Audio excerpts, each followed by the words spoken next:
Spoiler Tales of Herding Gods, episode 65. Balik lagi bareng gue Lidong, langsung aja kita bahas. Jadi ceritanya dimulai dari Kinmu yang dipaksa sama guru besar Yangkang buat ikut ke Daxiang. Padahal Kinmu sendiri udah ngerasa, ini perjalanan nggak beres. Dan bener aja, diam-diam, Kinmu langsung ngeluarin perintah rahasia. Dia manggil 360 kepala aula sekte iblis surgawi, lengkap dengan bendera teleportasi. Begitu tahu rencana ini, si Yunxiang sang gadis suci langsung protes. Kalau salah langkah, seluruh sekte bisa ikut hancur. Tapi Kinmu santai, gue pemimpin sekte. Kalau ada apa-apa, gue yang tanggung. Disinilah kelihatan jelas. Jadi pemimpin suci itu bukan jabatan, tapi taruhan nyawa. Apalagi Kinmu punya kartu truf besar, tubuh penguasa, eksistensi langka. Di level yang sama, nggak ada yang bisa ngelawan dia. Dalam perjalanan ke Daxiang, mulai muncul orang-orang aneh. Topi jerami, bawa senjata. Jumlahnya makin hari makin banyak. Sampai akhirnya, di luar kota tersembunyi berkabut, Kinmu dan guru besar Yangkang berhenti buat minum teh. Penjual tehnya cuma 2 orang tua biasa, atau setidaknya kelihatannya gitu. Nyatanya, mereka ahli super kuat. Rombongan lain bahkan nggak bisa mendekat, karena ruang di sekitar pavilion itu udah dipelintir. Abis pertemuan itu, ratusan orang misterius tadi langsung berhenti ngikutin. Artinya satu, kesepakatan udah tercapai. Begitu sampai di luar Daxiang, Kinmu langsung dibuat terdiam. Pasukan Yangkang udah berubah total. Raksasa berbaju zirah, kereta perang, formasi tempur, kavaleri terbang, dan ratusan kapal perang. Satu kata, ngeri. Masuk ke kota tekanannya makin gila. Dari gerbang sampai pusat kota, ribuan ahli alam surgawi berdiri berjejer. Kotanya sendiri diratakan. Di tengah kota berdiri sebuah gunung buatan, menindih bekas istana lama. Dan di puncaknya, para pemimpin sekte dan tokoh besar, berdiri atau duduk, di atas manifestasi dewa dan iblis. Aura mereka nyaris mendekati keilahian. Di titik ini Kinmu sadar satu hal, perjalanan guru besar Yangkang ke Daxiang bukan negosiasi.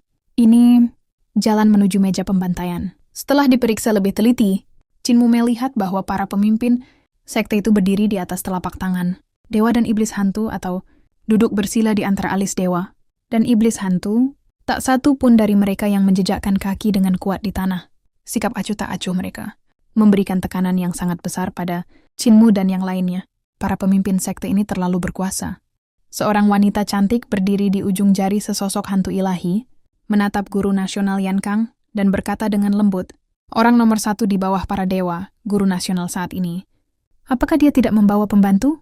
Sosok gaib ilahi ini adalah gambaran seorang pendeta Taois, setinggi 100 kaki, dengan mata seputih salju yang tampak terbuat dari cahaya putih. Ia dililit ular raksasa dan berdiri di atas kura-kura hitam. Angin sepoi-sepoi bertiup, dan aliran energi mengalir di belakangnya seperti pita, bergoyang sedikit tertiup angin. Melihat ini, jantung si Yunxiang berdebar kencang, dan dia berbisik, makhluk ilahi yang membentuknya dari energi primordial telah dimurnikan, menjadi bentuk nyata. Ini adalah alam yang mendekati keilahian. Kinmu tidak terbiasa dengan hal ini, dan dengan sedikit berpikir dia bertanya, saudari, jika seseorang kehilangan anggota tubuhnya, tetapi ketika dilihat melalui mata surgawi, anggota tubuhnya tampak utuh sempurna, seperti dewa agung dan tak tertandingi yang memancarkan cahaya ilahi, sehingga hampir tidak mungkin untuk melihatnya dengan jelas. Bagaimana tingkat kemampuan wanita ini dibandingkan dengan tingkat kemampuannya? Si Yunxiang tidak menyadari hal ini dan belum menjawab ketika guru besar Yangkang tiba-tiba berbalik, melepaskan aura yang tak terkendali dan semangat bertarung yang luar biasa. Pernahkah kau melihat orang seperti ini? Kinmu terkejut dengan ledakan semangat bertarungnya yang tiba-tiba dan berkata, itu guruku. Mata guru besar Yangkang berkedut. Apakah ini salah satu tetua keluargamu lagi? Sepertinya keluargamu memiliki cukup banyak tetua. Kinmu cuma senyum malu-malu lalu bilang, ya, agak kebanyakan sih. Tapi cuma 9 orang kok. Begitu dengar itu, guru besar kekaisaran Yangkang langsung merinding. 9 orang selevel Kinmu. Kalau mereka semua setipe, latar belakang Raja Iblis Sekte Iblis Surgawi ini jelas bukan kaleng-kaleng. Kinmu pun nambahin dengan santai, ada 9 orang lain kayak aku. Jadi gue nggak sendirian di jalan ini. Guru besar Yangkang langsung ketawa kecil, lega setengah mati. Kirain cuma dia sendiri yang udah sejauh ini. Tapi Kinmu malah mikir dalam hati, kalau dia nekat pakai mata surgawi langit biru sekarang, apa dia bakal langsung dibunuh? Dia curiga guru besar Yangkang dan kepala desa. Mungkin makhluk yang sama. Masalahnya, Orang ini terlalu dalam, kultivasinya nggak kebaca. Temperamennya saling bertabrakan. Salah lihat dikit, bisa fatal. Tiba-tiba, seorang pria bertopeng perunggu turun dari panggung. Topengnya aneh, telinganya panjang, hidungnya kayak paruh elang, dan di dahinya ada lubang. Bukan hiasan, ada mata beneran di situ. Chinmu langsung mikir, ini teknik apaan lagi? Satu persatu, guru besar Yang Kang mulai menyebut nama-nama. Kepala Istana Liking, 3 penguasa benteng Sanqi, Master Racun, Master Gu, Master Teknik Terlarang. Semua bukan orang sembarangan. Lalu muncul Dao Quan Zhenren, tabib suci yang dulu nyelamatin rakyat dari wabah. Kenapa orang kayak dia ikut pemberontakan? Jawabannya dingin. Karena jalan kita beda. Guru besar Yang Kang ingin menghancurkan semua sekte Taois demi reformasi besar-besaran. Dao Quan mengakui, hasilnya memang bagus. Tapi bertambah, wabah berkurang. Tapi sekarang, Akademi Kekaisaran cuma ngeluarin dokter palsu. Dan itu kesalahan guru besar sendiri.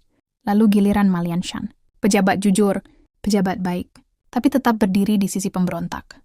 Alasannya simpel. Kekuasaan guru besar Yang Kang udah terlalu besar. Kalau dibiarin, dia bukan cuma guru kekaisaran.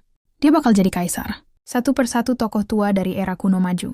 Umurnya ratusan tahun. Sisa hidup mereka tinggal belasan tahun. Mereka tahu, ini mungkin pertarungan terakhir mereka. Dan akhirnya, guru besar Yang Kang berdiri di puncak gunung buatan. Suaranya menggema ke seluruh Daxiang. Siapa lagi yang berani memberontak terhadapku? Jawabannya datang serempak. Aku. 1 suara. 2 suara. Puluhan.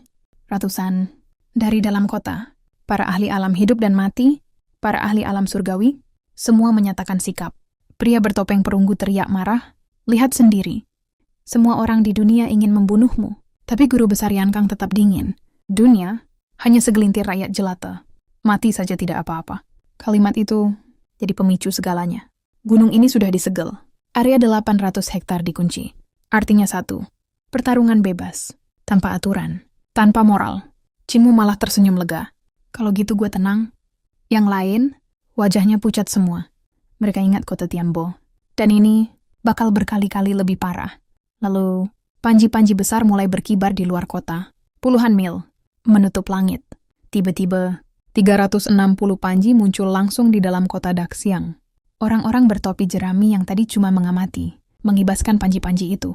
Dan boom, puluhan ribu pasukan Yang Kang. Muncul seketika, sudah terlambat buat waspada. Pedang terhunus. Niat membunuh meledak ke langit. Raksasa berbaju zirah emas muncul. Kapal perang melayang. Binatang perunggu menyemburkan api. Infanteri berubah wujud jadi raksasa berkepala gajah. Pedang terbang menghujani langit.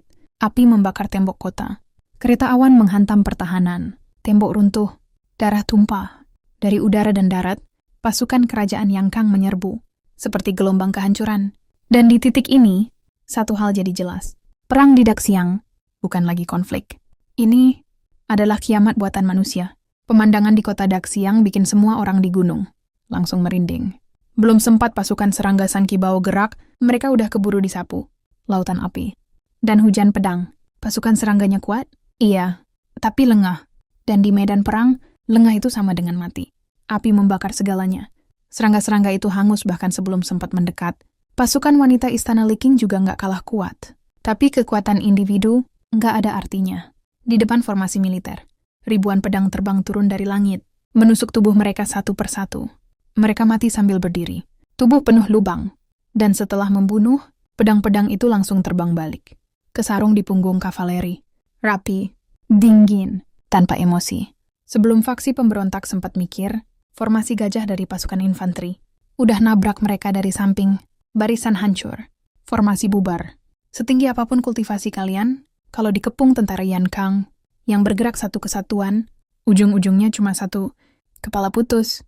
Para kultivator kuat memang jago duel 1 lawan 1, tapi mereka lemah di kerja tim. Sekali formasi pecah, habis. Ini bukan pertempuran, ini pembantaian. Dengan panji teleportasi sekte iblis surgawi, serangan mendadak kayak gini. Cuma punya satu hasil, hancur total. Di atas gunung, pria bertopeng perunggu gemetar. Guru besar Yang Kang sebenarnya ngasih 2 pilihan. Pertama, aturan istana. Pasukan Yang Kang dorong mereka sampai Laut Selatan, lalu musnahkan. Kedua, aturan dunia bela diri. Tantang guru nasional, pemimpin lawan pemimpin, hidup atau mati.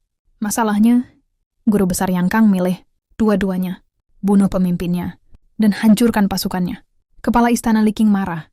Sejak kapan sekte iblis surgawi jadi antek istana? Padahal teknik pedang Li Hentian mereka menuntut hati kosong, tanpa emosi, tanpa dendam. Tapi begitu murid-muridnya dibantai, Xu Dei kehilangan kendali. Dan itu fatal. Guru besar Yan Kang nunjuk satu jari. Cahaya pedang langsung mengarah ke tenggorokannya.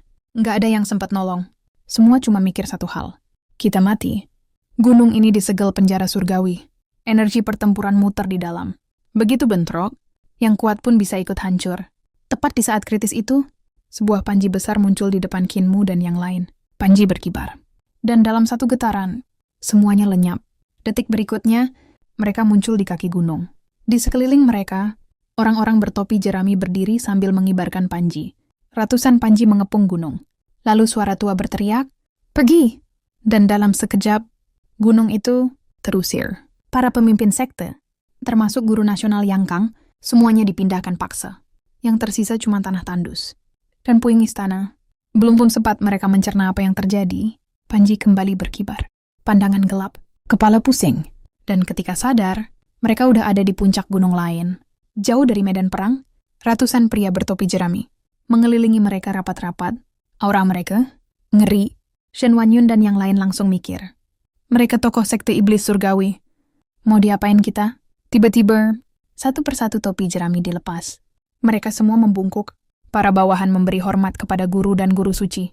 Memberi hormat kepada perawan suci. Semua orang langsung beku. Dan suara familiar terdengar. Bangun, nggak usah formal. Mereka menoleh. Qin Mu, dokter akademi kekaisaran. Murid biasa. Anak reruntuhan besar.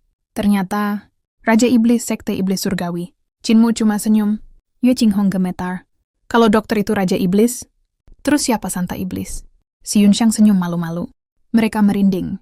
Saat Master Aula Pedang dan Master Aula Formasi muncul, Shen Wanyun langsung putus asa. Kita tamat. Biksu Yunke langsung panik, ngaku-ngaku teman lama, nyogok, ngemis hidup. Qin Mu malah ketawa. Tenang, santai. Lalu dia bilang dengan nada ringan, tanya mereka mau gabung sekte suci atau enggak. Kalau enggak, kubur aja di tempat bagus ini. Semua langsung pucat. Akhirnya mereka milih gabung. Dan Qin Mu berjalan ke tepi tebing, melihat medan pertempuran di kejauhan. Badai energi. Gunung runtuh. Aura saling tabrak. Pemimpin sekte satu persatu gugur. Qin Mu bergumam pelan. Peran sekte iblis surgawi cuma satu. Bikin celah. Begitu musuh lengah, guru besar Yan Kang bakal jadi mimpi buruk mereka.